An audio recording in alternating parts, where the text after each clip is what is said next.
여러분 반갑습니다. 여러분의 멘탈 전도사 천마스입니다. 이렇게 또 늦은 오전 시간이네요. 잠시 운동하고 밖에 나가서 한번 산책도 하고 하다 보니까 시간이 좀 지났습니다. 오늘 좀 안 좋은 소식들이 있네요. 오전 보니까 그 전남 무안 그 여객기 사고 났어요. 여객기 사고. 보니까 저도 깜짝 놀랐어요. 무안공항이죠. 여객기가 불시착 사고와 관련해서 많은 사람들이 좀 희생당한 것 같습니다. 국토부는 현재 그 사고 수습본부를 설치했다고 하네요. 그래가지고 피해 규모 등을 현재 확인 중에 있다고 하는 것 같습니다. 왜 이런 일들이 발생했는지 모르겠네요. 보니까 오전 9시 7분 정도에 전남 무안군 망운면 그 무안국제공항 활주로에서 이 방콕발 무안행 제주공항에 제주항공, 이 제주항공의 여객기가 착륙 도중에 활주로를 이탈해 가지고 이 공항 내에 그 담벼락을 들이받았다고 합니다. 그 사고 여객기에는 탑승객 175명, 승무원 6명이 타고 있었던 것으로 전해지고, 일부 탑승객은 구조 또는 대피했는데 탑승객 20여 명이 숨진 것으로 전해졌다고 합니다. 그 해당 여객기는 랜딩 기어가 제때 펼쳐지지 않으면서 두 차례가량 착륙에 실패했으며 활주로를 벌어나서 불시착한 것으로 나타났다. 참 비행기 결함인 것 같네요. 보니까 랜딩 기어가 작동이 안 됐다는데 참 어처구니 없는 일이 발생해가지고 무고한 또 시민들만 또 이렇게 희생이 당하네요. 빨리 잘 수습돼가지고 더 이상의 피해자가 없었으면 좋겠습니다. 하여튼 이 소식을 보니까 참 좀 가슴이 멍합니다. 진짜. 정치적인 불안도 있잖아요. 지금 불안 정책도 있고 지금 나라가 혼란스러운데 이런 대형 사고들이 터지니까 더욱더 좀 답답해요. 진짜 정치인들이 문제인 것 같습니다. 제가 볼 때는 다 두드려 잡아야 돼. 정치하는 놈들. 내가 볼 때는 진짜. 국민들을 위해서, 국가를 위해서 희생할 생각을 안 하고 다 자기들 이익을 위해서만 저짓거리 하고 있으니 나라가 뭐 제대로 돌아가는지를 모르겠습니다. 이게 진짜. 하여튼 참 고인들 우리가 또 애도를 또 표해야겠죠. 새해에는 그 삼성전자나 대만 TSMC, 미국 인텔 등이 2나노미터 공정으로 반도체 양산을 시작을 해서 경쟁에 돌입을 합니다. 삼성은 2022년 세계 최초로 3나노죠. 이 공정 양산을 시작을 해가지고 선두를 내세웠지만은 이 수율을 확보하는 데 어려움을 겪었습니다. 수율. 중요한 게 수율이죠. 이 수율이 뭐냐? 이 생산품 대비 정상품. 이 정상품의 비율을 수율이라고 합니다. 삼성은 2나노 공정에서는 수율 개선에 총력을 기울여서 고객 신뢰도를 회복하겠다는데 목표를 두고 있다는 거죠. TSMC는 이 3나노 공정에서 확보한 리더십을 2나노 공정에도 이어가고자 양산 준비에 박차를 가하고 있고, 최근에 TSMC는 2나노 공정 시험 생산에서 60%의 수율을 달성을 하고 내년 양산에 대한 자신감을 보이고 있다고 하죠.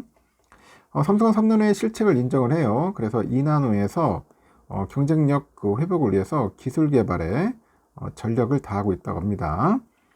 삼성은 내년 상반기 2나노 공정 시험 생산을 시작으로 해서 하반기에 양산 체제에 돌입할 계획이죠. 이달 초에 삼성전자 파운드리 사업의 새로운 수장으로 선임된 한진만 사장은 임직원 대상 첫 메시지에서 2나노 공정의 빠른 램프업을 가장 중요한 첫 번째 과제로 꼽고요. 게이트 올라라운드 공정 전환을 누구보다 먼저 이뤄냈지만은 사업화에 있어서는 아직 부족함이 너무 많다. 이렇게 언급을 합니다. 이어서 기회창이 닫혀서 다음 노드에서 또다시 승부를 걸어야 하는 악순환을 끊어야 한다. 그런 얘기입니다. 악순환을 끊어야 한다. 이렇듯 삼성의 2나노 공정은 파운드리 사업의 향방을 좌우할 핵심 과제다. 시장조사 업체 트렌드포스에 보니까 올 3분기 그 파운드리 시장에서 삼성전자 점유율이 9.3%로 하락을 했습니다. TSMC랑 격차가 55.6%예요. 55.6%로 벌어진 상황이다. 이렇게 계속 벌어지네요. 격차가 좀 안타깝지만 삼성은 22년부터 3나노 공정에서 세계 최초로 GAA 공정을 적용했던 노하우를 바탕으로 해서 2나노 공정에서 그 GAA 공정에서 수율을 확보하는 게 이제 목표입니다. TSMC는 3나노에서 기존의 핀팻 공정을 유지했으나 2나노부터는 GAA 공정을 도입을 하죠. 두 회사 모두 2나노 공정부터 GAA 기술을 공유한다는 점에서 업계에 이제 관심이 이제 집중이 되는 겁니다. 반도체 업계 관계자는 삼성이 3나노의 그 GA 초기 공정에서 얻은 최적화 노하우를 바탕으로 해가지고 트랜지스터 미세화를 통해서 2나노 공정에서 향상된 수율을 달성할 거라고 이제 보는 거예요. 삼성은 내년 상반기 2나노 공정 시험 생산을 위해서 올해 4분기부터는 화성 사업장의 파운드리 라인이죠. S3의 2나노 생산 그 장비를 순차적으로 반입을 합니다. 2나노 공정 첫 고객사로 일본 AI 스타트업이죠. 프리퍼드 네트워크스. 여기에 AI 가속기용 칩을 수주를 했고요. 내년 하반기에 양산할 예정이라고 합니다. 최근에 삼성은 미국 테일러 공장에서 2나노 공정에 주력한다는데 그런 계획을 새롭게 수립을 했어요. 삼성은 지난 4월에 미국 상무부랑 예비거래계약서 발표 시에는 그 테일러 씨의 2022년부터 건설 중인 파운드리 1공장 외에도 2공장, 첨단 패키징 공장, 연구개발, R&D 센터를 건설하겠다고 밝힌 거죠.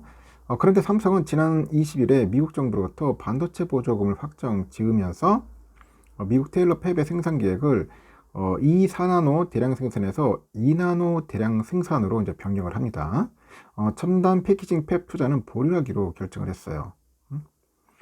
테일러 공장의 그 가동 시기가 당초에 24년에서 26년으로 연기됨에 따라 가지고 최첨단 2나노 공정에 역량을 집중하겠다는 그런 전략으로 해석이 되는 거죠.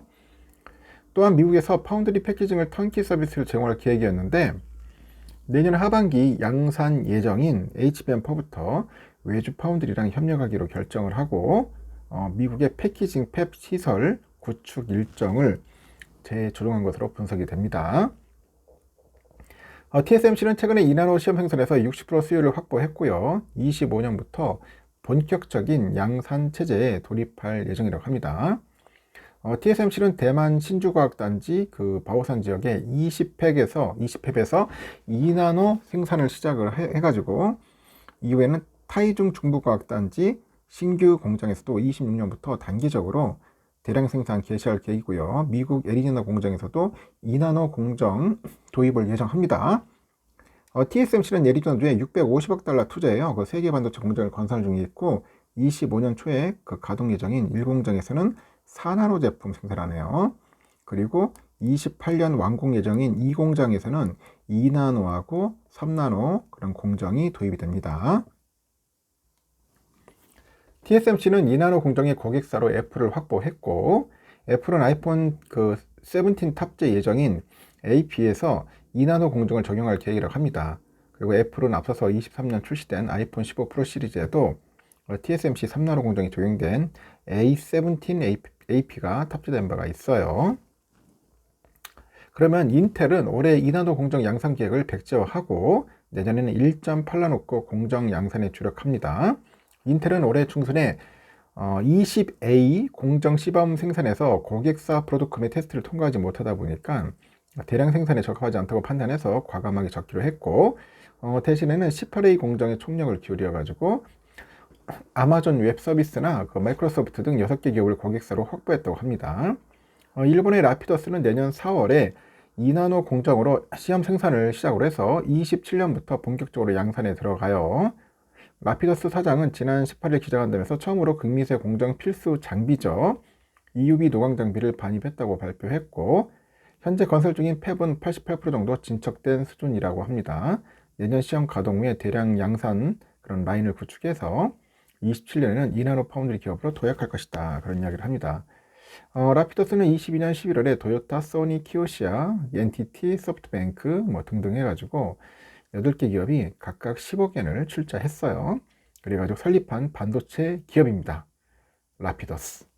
일본 정부의 적극적인 지원을 받고 있다. 근데 삼성은 아직까지 적극적인 지원을 받지 못하고 있습니다. 앞으로 이게 문제인 것 같아요. 이 정부에서 좀 밀어줘야 하는데 그렇지 않으면 상당히 좀 힘들 수도 있다는 거 참고를 하실 것 같습니다. 앞으로 그 파운드리 공정 로드맵은 대략 이렇게 흘러갈 것 같네요. 여기까지 하겠습니다. 여러분 점심 맛있게 드시고 또 다음 시간에 봬요.